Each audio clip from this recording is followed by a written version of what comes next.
guys, and welcome back again to the channel. We agree with you. But the scenario I was trying to paint was you are doing those things and you're doing them, you're playing those roles well, but you're supposed to be promoted or you're not promoted, and you're still basically having the same pay. There's no like recognition as to you are doing this or this is what you're bringing to the table. So how do you go about asking for an extra pay?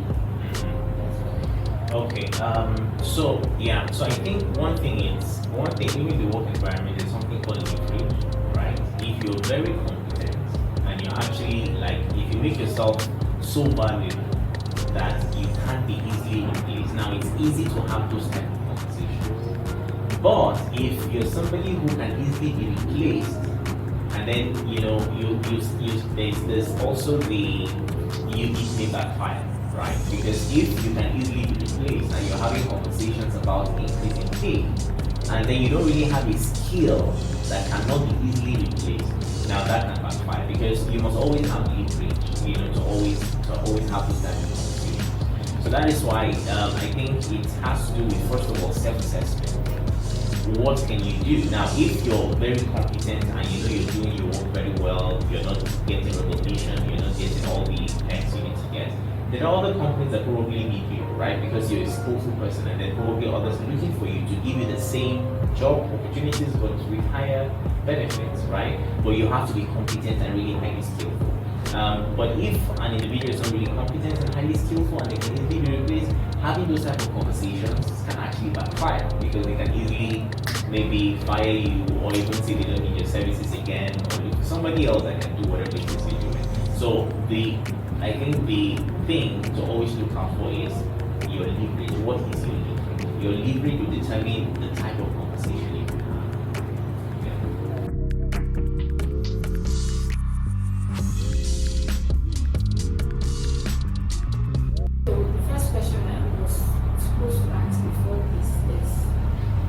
Nigeria today, you see a lot of people that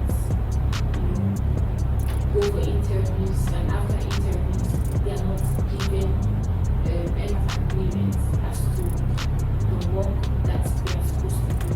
Like, I think majority of jobs now, there's no contractual agreement between the employer. Why is this so? And if it is advisable to begin work even when there is no contractual agreement at the time of your employment? That's the question. Yeah, well, yes, I think I understand that. So the thing is this, now in life generally, number one, we must understand the country we live in. We don't have strong laws most of the time that implement, that protect employees, right?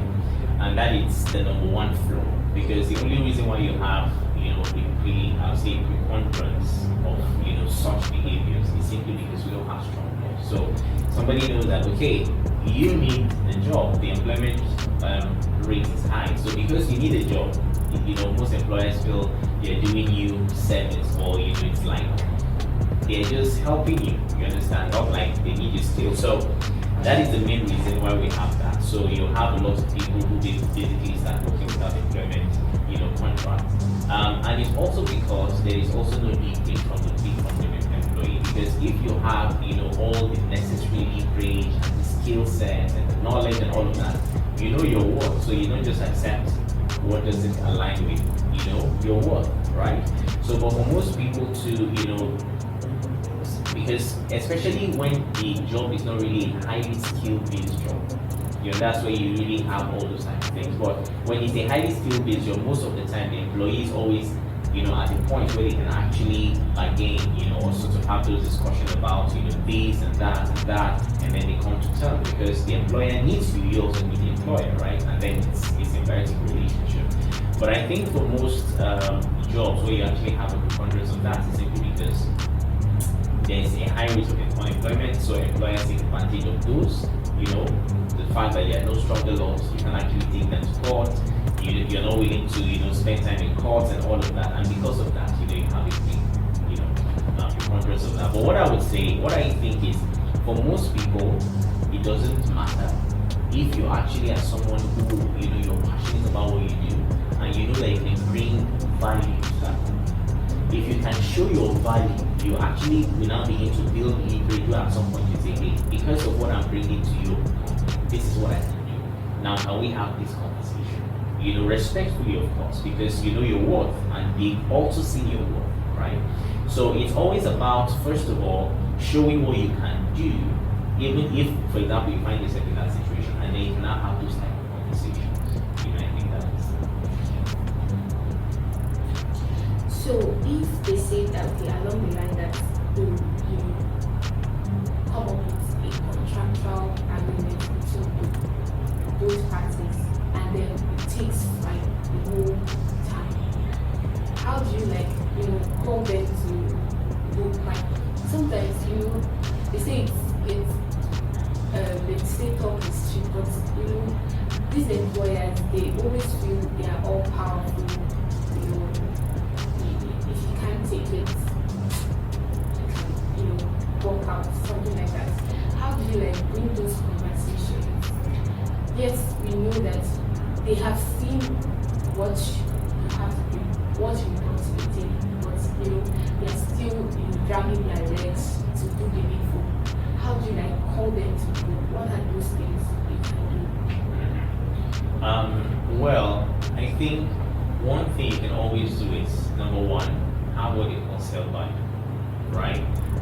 You shouldn't, if you're valuable, you shouldn't be trashed, right? And then you still stay there. Staying in a place where you're not valued, you're not appreciated, it's more like, you reduce your worth, right? So if you're valuable, you're highly skilled, and you have a lot of competence, in terms of, your skill set, your knowledge, and all of that, you can always look for some other opportunity, right? So you don't have to get stuck in a place where you're not appreciated.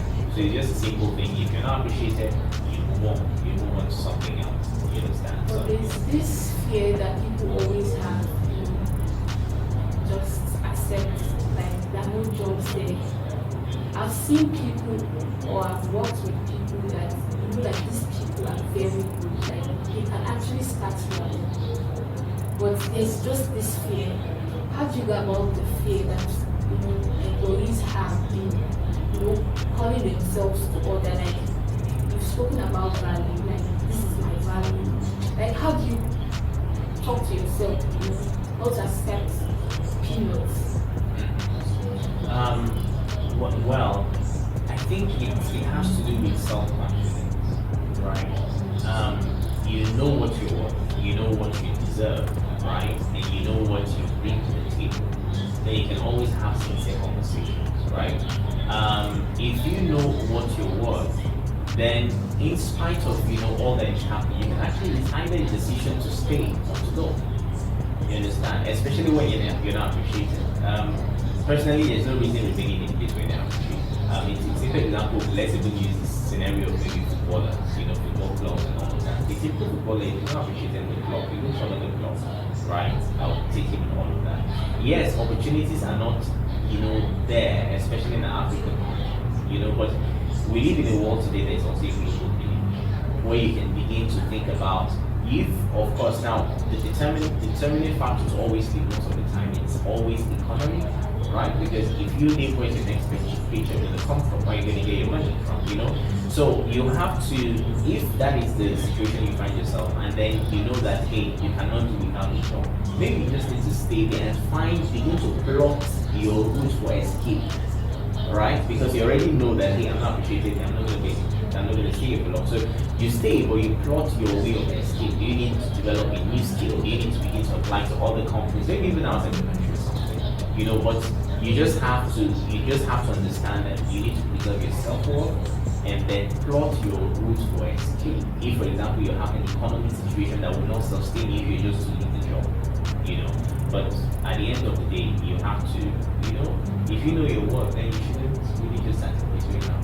When you were also talking, I felt another means you can escape is you networking, which was what you said you actually did to get to the international organization that you're working with. So next question is there's this thing I read that said a team is not a group of people who work together, but a group of people you can trust. Can you really